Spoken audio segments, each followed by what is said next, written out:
আকাশে মেঘ হয়েছে, সকালে কতক্ষণ বৃষ্টি হয়ে গেছে। ঠান্ডার ভিতরে আজকে আমি আলুর স্টিক করে খাবো। এই আলুগুলা সেদ্ধ করে নিছি, আর এদিকে কর্নফ্লাওয়ার নিছি, হলুদ মরিচ নিছি, এই গোলমরিচ ফিসাই নিছি, লবণ।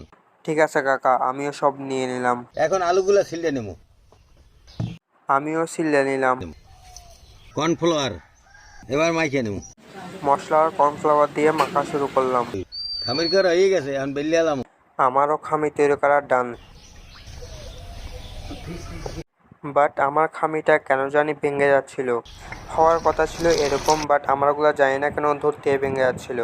যেহেতু আমারটা কাকার মতো হচ্ছিল না, তাই আমি কিছু ময়দা আর একটা ডিম দিই।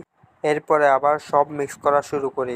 এখন এটা অনেক বেশি পাতলা হয়ে গেছে, তাই আরও কিছু কর্নফ্লাওয়ার অ্যাড করলাম, কিন্তু তাও পাতলা হয়ে গেছে। তাই হাত দিয়ে ট্যাপ করে করে রুটির মতো করার চেষ্টা করলাম।